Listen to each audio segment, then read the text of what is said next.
Right, this time, a bit gentler, that's it.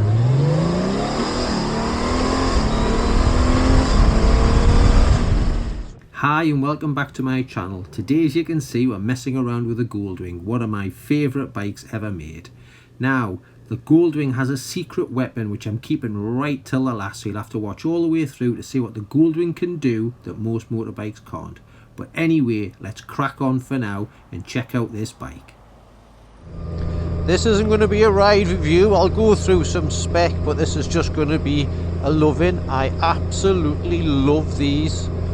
Even when our shop was a Kawasaki dealer, we used to get the odd Goldwing in Part X. I'd borrow them and have a play on them. They're just an amazing thing. They go around corners surprisingly well. I mean, I used to take my son to nursery on one. I've just loved them all the time. They are a brilliant thing.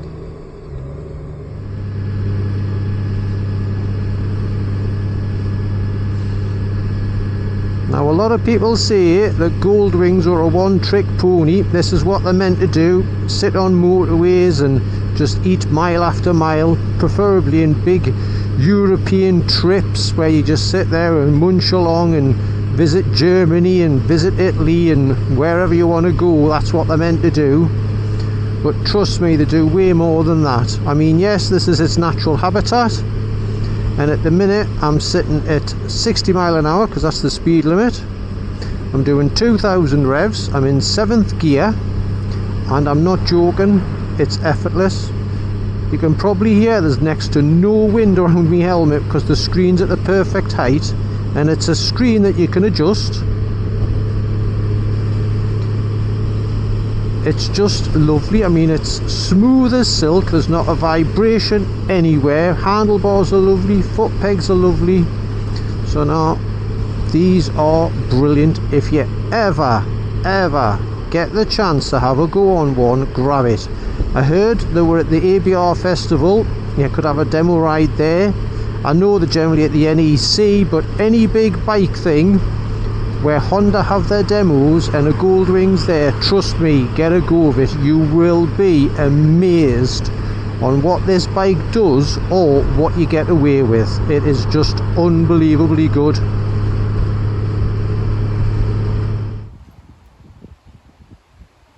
I'll have a little walk around this Goldwing. This is a 2024 spec, and the only difference is its colour, because what they've altered in 21, they made the top box bigger, so you should be able to get 2 helmets in there.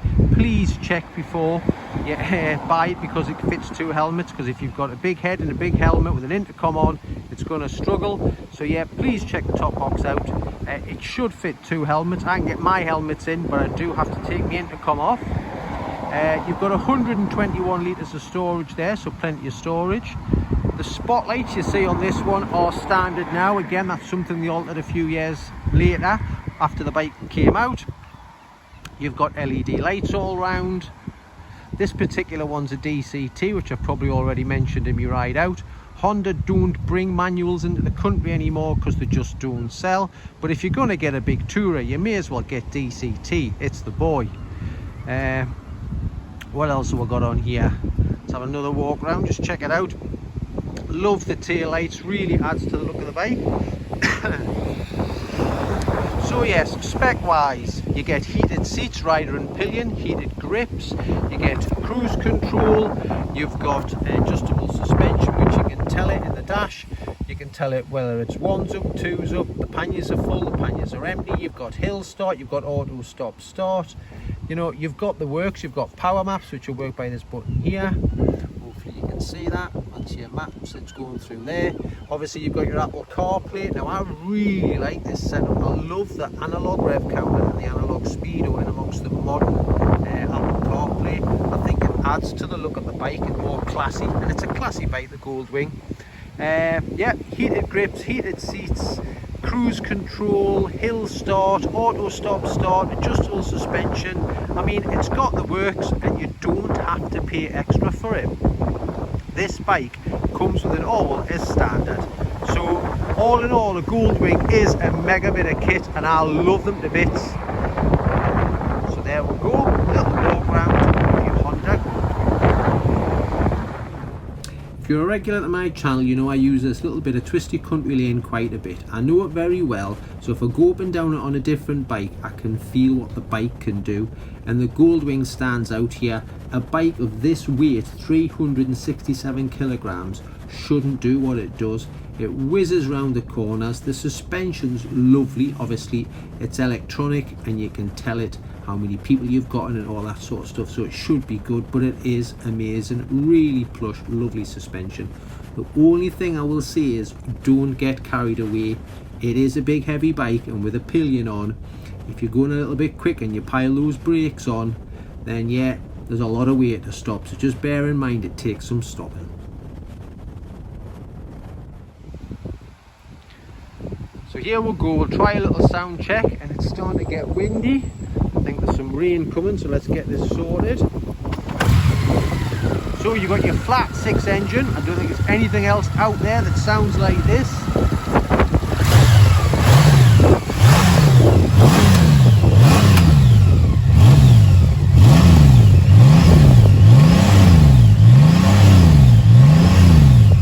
So yeah, flat 6 engine, 125 horsepower, 170 newton meters of torque, and they just sound the business.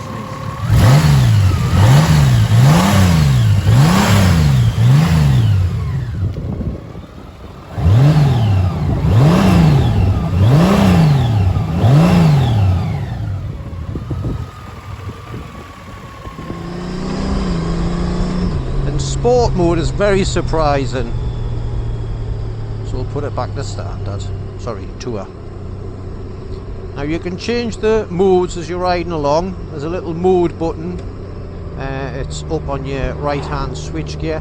A bit like where the pass button is on your left hand switch gear, if that makes sense. So just here on the right hand side, and you can literally, so there's sport back on, and you hear it's dropped a couple of cogs. Eco, rain, tour. Oh, lights have gone to green, so we'll stop messing about with that. So yeah, just like all the other Hondas, you can change your power maps while you're riding along.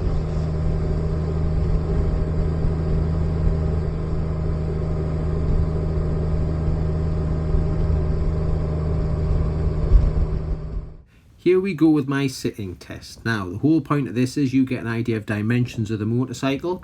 I'm 5'10" with a 32-inch inside leg. Now this, on paper, the Goldwing sounds low at 745mm, but you're best off getting a sit-on one because he is rather wide. That flat 6 makes the bike rather wide, and you've got to marry up the rest of the bike so the proportions look good from the front. So yeah, rather wide seat, very good for touring, mind you, means you've got plenty of room. As I sit back there and get right into the nice soft bit of the saddle, yeah, he's a wide fella. And as you can see, I'm balls of feet, so even though it looks low on paper, like I say, get a sit on one, it will be your best bet.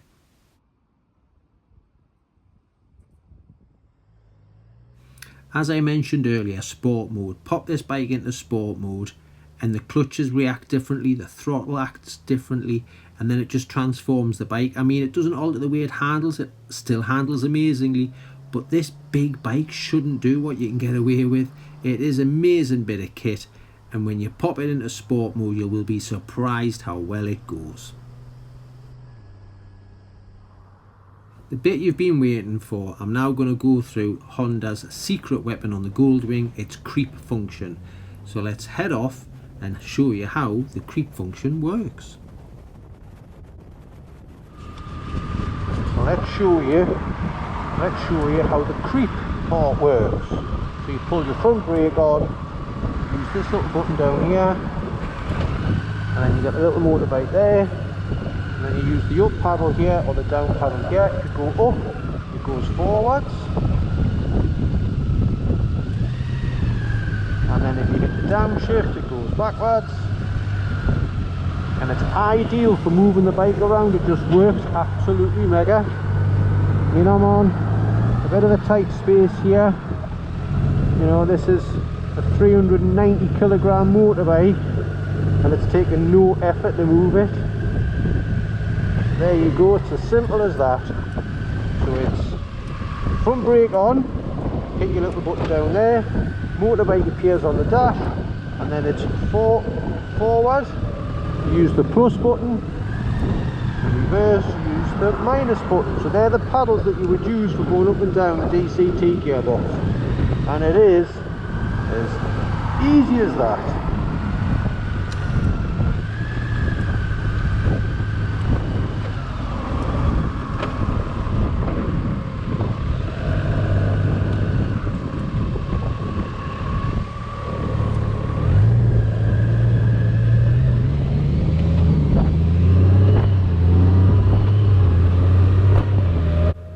I do hope you've enjoyed this little bit of YouTube content. Don't forget the usual stuff. Thumbs up if you like it. If you love it, subscribe. And I must say a big thank you to Dave for lending me his bike. We don't have a demonstrator at Newcastle Motorcycles. This is his own bike that he let me borrow, which is why a lot of this footage is a bit windy. I had one opportunity to get it all done. And as you can see, if you want to find out how to do the Apple CarPlay, there's a link appeared just in the corner. So enjoy that, and hopefully we'll see you soon. Bye for now.